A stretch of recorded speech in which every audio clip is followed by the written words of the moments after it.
우리 믿음이 없으면 하나님 기쁘시게 할 수 없다 그랬잖아요. 동의하시나요?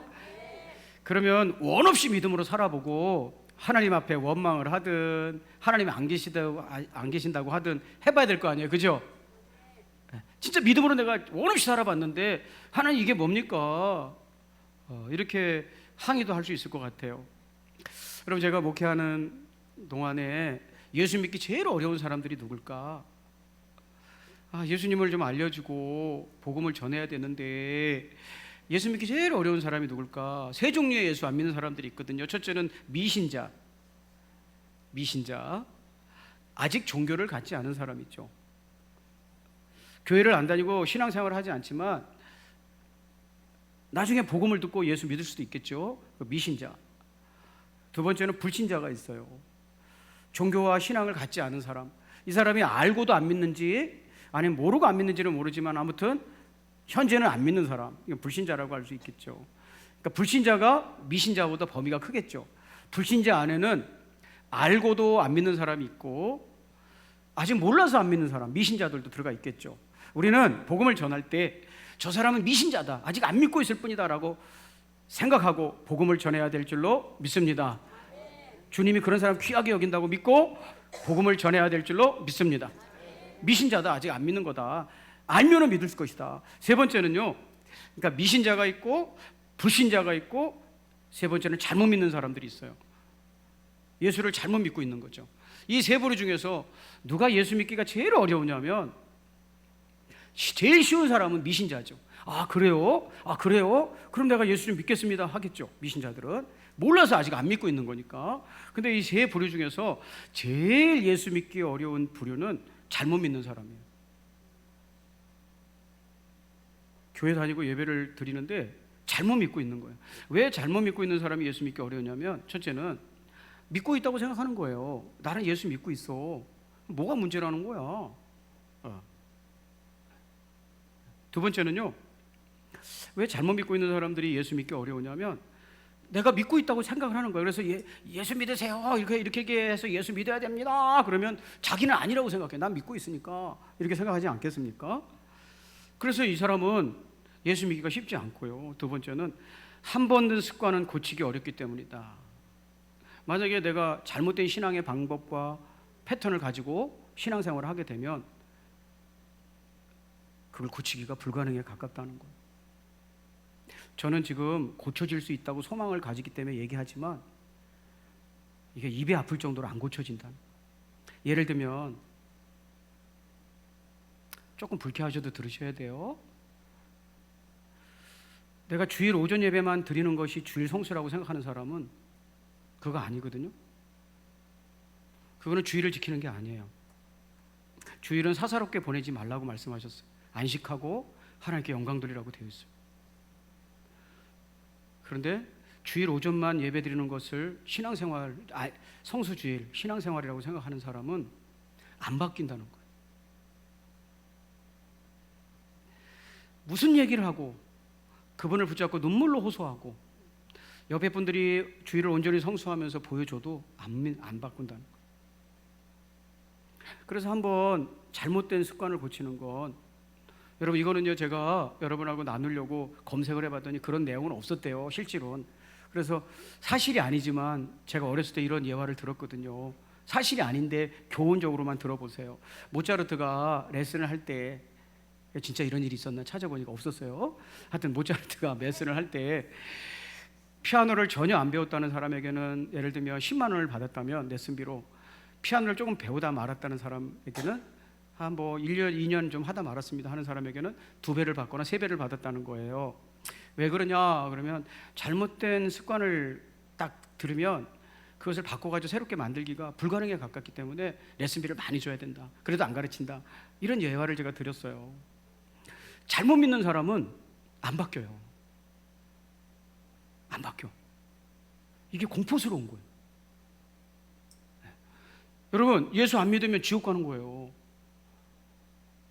목숨을 거는 거예요. 그런데 잘못 믿으면 안 바뀐다. 여러분, 사두개인이 바로 잘못 믿는 사람들이었거든요. 성경에도 잘못 믿는 사람들이 나왔어요. 마가복음 12장 24절에 보면 같이 읽어보겠습니다. 시작. 너희가 성경도 하나님의 능력도 알지 못함으로 오해함이 아니냐 말씀하셨어요. 오해하다라는 건 길을 잃다, 미혹하다라는 뜻이에요. 그러니까 길이 아닌 것을 걸어가고 있는 거예요. 사두개인들이 신앙이 아닌 길을 걸어가고 있구나라고 말씀하는 거예요. 여러분, 왜 이 사람들이 잘못된 신앙의 길을 걷고 있다고 주님 말씀하시냐면 12장 24절에 성경도 그러셨어요. 한번 따라해 볼까요? 성경을 몰랐다. 성경을 몰랐다. 여러분, 믿음이라는 것이 하나님의 말씀이 맺는 열매잖아요. 하나님 말씀이 내 인격 속에 들어가서 맺는 열매잖아요. 하나님 말씀을 떠난 것은 믿음이 아니잖아요. 내가 하나님에 대해서 이러쿵저러쿵 생각하는 것은 믿음이 아니잖아요. 하나님 말씀이 내 안에 들어와서 그 말씀이 나를 통해서 열매를 맺는 게 믿음이잖아요. 근데 성경을 모르는데 어떻게 믿음을 가질 수 있겠어요? 그런데 사두개인이 그랬다는 거예요.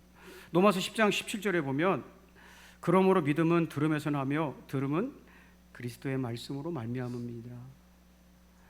예수님 말씀 들을 때만 믿음이 생긴다, 이렇게 말씀하셨어요. 여러분, 사두개인이 성경을 몰랐다? 여러분, 사두개인은요, 다른 사람 한번 따라해 볼까요? 다른 사람은 몰라도 사두개인은 성경을 모르면 안 되는 사람들이다. 사두개인이 성경을 모른다? 혹시 목회자, 목사는 성경을 몰라도 사두개인은 성경을 모르면 안 되는 사람들이야. 왜냐하면 여러분도 아시다시피 제사장이라는 건 세습되는 거였거든요. 근데 아론의 후손들이 제사장직을 이어받아서 레위지파 아론의 후손들이 제사장이 되었거든요. 근데 아론에게는 4명의 아들이 있었어요. 첫 번째 제사장은 아론이죠. 4명의 제사장이 있었는데 나답과 아비후가 첫 번째, 두 번째 아들인데 이 사람들은 하나님께 잘못된 예배를 드리다가 다른 부를 드리다가 죽어요. 민수기 26장 61절. 그러나 나답과 아비후는, 첫째 아들, 둘째 아들 나답과 아비후는 금지된 부를 주 앞에 드리다가 죽었다. 예배를 모욕하고 조롱하는 거죠. 그래서 하여튼 죽었어요. 첫째 아들, 둘째 아들이 죽고 세 번째 아들, 네 아들이 넷이었어요. 세 번째 아들, 네 번째 아들이 살아남아서 제사장직을 쭉 수행해 왔어요. 셋째 아들은 엘리아살, 넷째 아들은 이다말. 그래서 쭉 이어왔는데 이다말의 집에는 그 유명한 홈리와 비누아스, 또 예배를 무시하고 막 하나님께 드리는 예배에 막 그 고기 꺼내 먹고 막 이랬던 사람들, 죽은 그 두 아들 홈리와 비누아스가 바로 이다말의 아들들이었어요. 쭉 이어져 오다가 사독 아비아달, 이 제사장까지 쭉 이어진 거예요. 그런데 이 사독 제사장과 아비아달 제사장이 같이 제사장직을 하고 있을 때 아도니아라고 하는 왕자가 다윗의 아들인데 왕자의 난을 일으킵니다. 왕자의 난. 열왕기상 1장 5절. 그때 핫겟의 아들 아도니아가, 여기 나오죠? 아도니아가 이 넷째 아들이거든요. 스스로 높여서 아버지가 안 죽는다고 생각을 한 거예요. 다윗이 늙었으면 빨리 죽어야지 왜 안 죽어? 그래서 다른 아들이 서로 호시탐탐 왕이 되려고 하니까 자기가 왕자의 난을 일으켜가지고 아버지를 죽이고 왕이 되려고 했어요. 그래서 하여튼 스스로 높여서 내가 왕이 되리라 하고 자기를 위하여 병거와 기병과 호위병 50명을 준비하니, 일단 이렇게 병을 준비해가지고 구테타를 일으키려고 하는 거예요. 아버지를 참아. 그때 열왕기상 1장 7절 아도니아가 수르의 아들 요압과 제사장 아비아달과 모의하니 그들이 따르고 도우나. 그때 아버지를 죽이겠다고, 아버지를 패하고 자기가 왕이 되겠다고, 아이고 오래도 살아 이러면서 자기가 왕이 되겠다고 하는 아비아달의, 아도니아의 편을 든 제사장이 아비아달이에요. 근데 셋째 아들인 사독은 솔로몬의 편을 들어요. 왕 열왕기상 1장 39절 읽어볼게요. 제사장 사독이 성막 가운데서 기름 담은 뿔을 가져다가 솔로몬에게 기름을 부으니. 그러니까 제사장 사독은 솔로몬을 지지해 줬어요.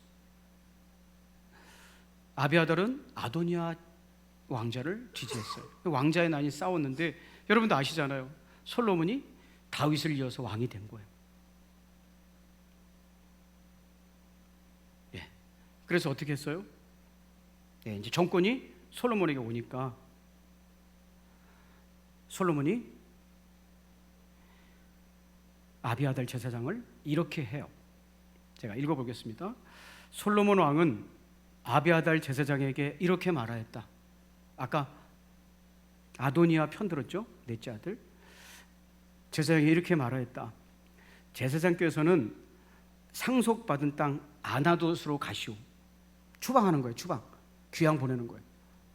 제사장께서는 이미 죽었어야 할 목숨이지만, 그러니까 반역을 깨었기 때문에 이제 죽어야 되지만, 나의 아버지 다윗 앞에서 제사장으로서 주 하나님의 법궤를 메웠고, 또 나의 아버지께서 고통을 받으실 때에 그 모든 고통을 함께 나누었기 때문에 오늘은 내가 제사장을 죽이지는 않겠소.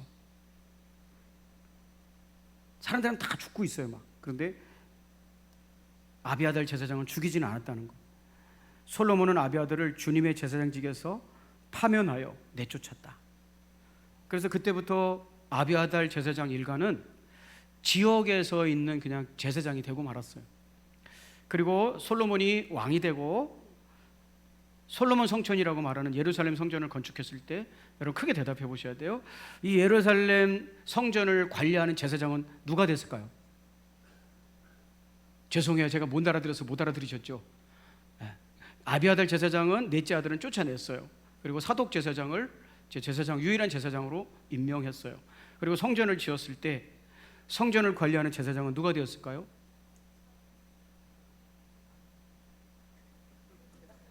예, 사독 제사장이 되는 거예요. 사독 제사장 가문이 성전을 쭉 관리하게 되는 거예요. 그래서 그 후손이 사두개인이에요. 그러니까 예루살렘 성전에서 제사 드리려면 모세의 율법이 있어야 되잖아요. 제사장의 임무는 세 가지예요. 첫째는 제사를 집례하는 거, 백성들을 축복하는 거, 세 번째는 하나님 말씀을 가르치는 거. 이 세 가지를 하는 거예요.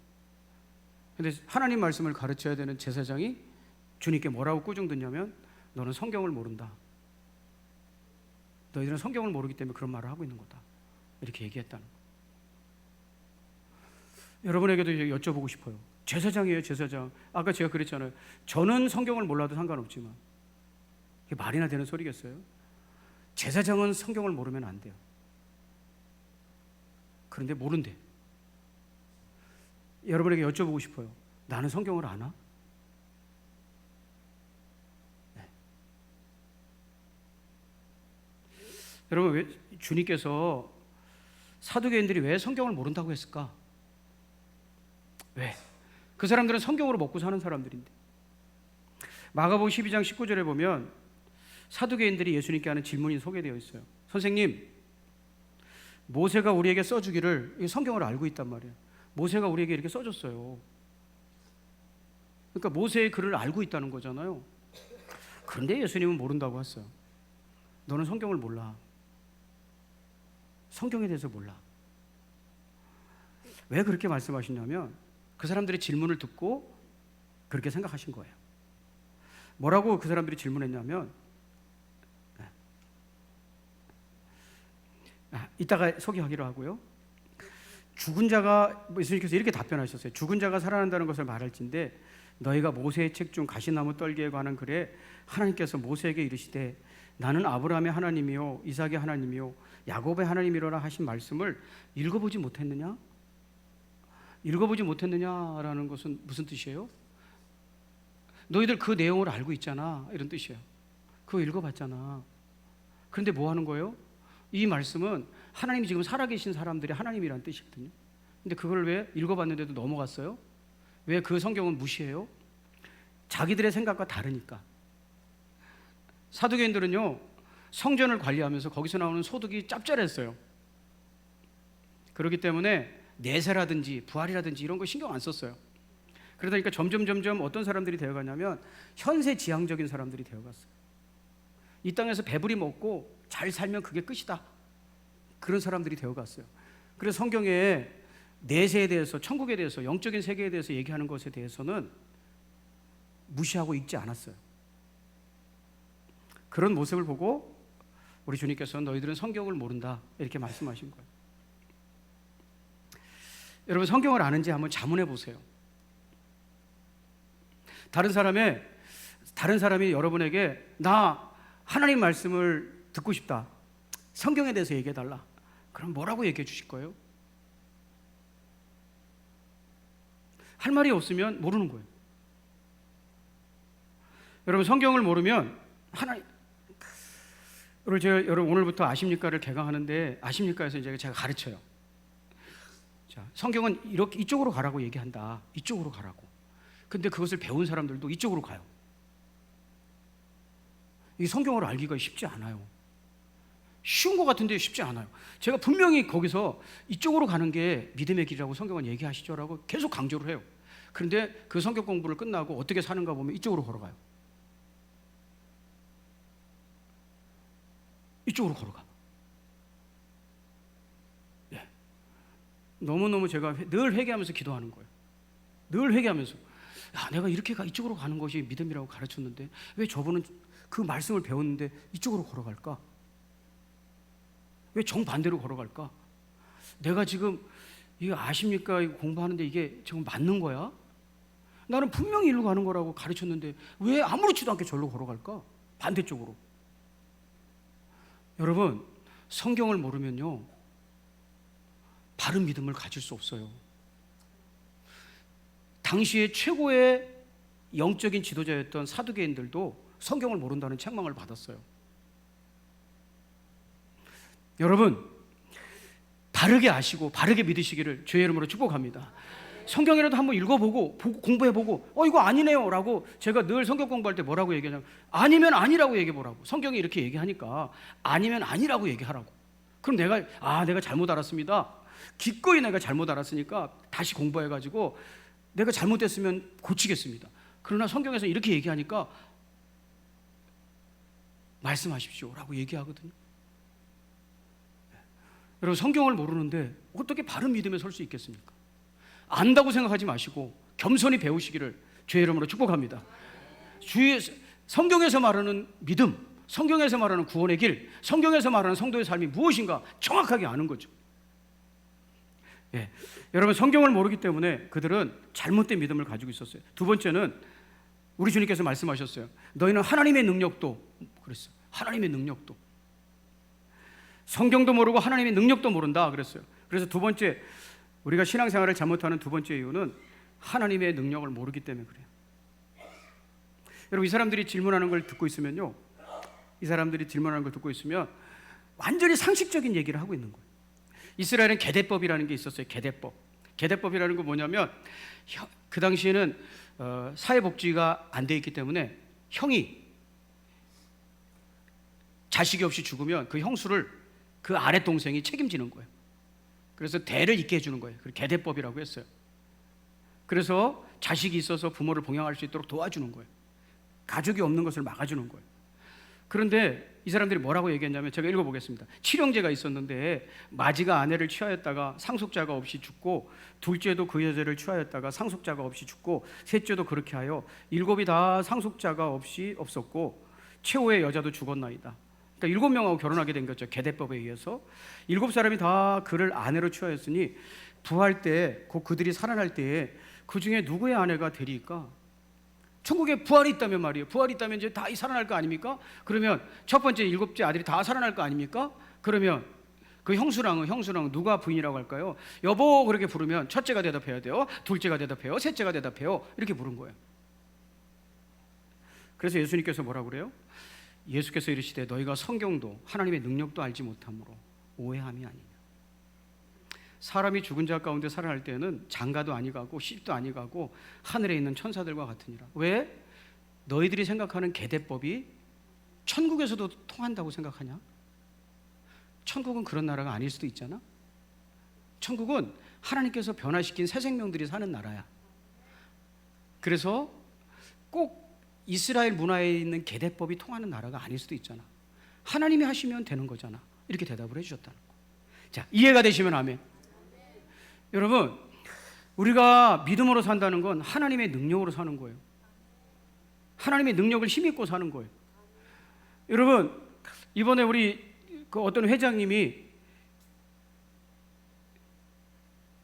아주 값비싼 목걸이 갖다 주면서 청탁을 했다고 그러잖아요. 교회 장로님이라고 그러잖아요. 여러분, 그거는 내가 이렇게 하면 저 사람이 내 청탁을 듣고 내 부탁을 들어줄 거야 하기 때문에 갖다 주는 거잖아요. 네. 만약에 하나님의 능력으로 산다면 그렇게 안 하는 거죠. 그건 부정한 방법이니까, 하나님, 내가 이번에 승진이나 그 자리에 가고 싶은데 그게 안 되네요.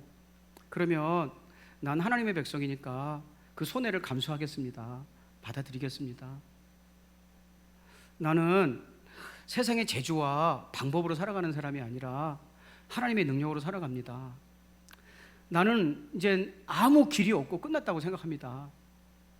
이제 하나님이 해주십시오라고 기도하는 거예요. 그게 하나님의 능력으로 사는 거예요. 하나님의 백성들이 힘들고 어려울 때마다 사람의 방법을 자꾸 생각해요. 어떻게 할까?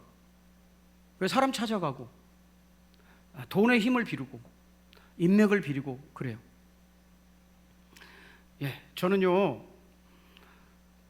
이 나이에 헛먹지 않았기 때문에 그렇게 하면 통한다는 거 알아요. 그러나 그래도 안 통하는 문제가 있다는 거예요. 그래도 안 통하는 문제가 있어요.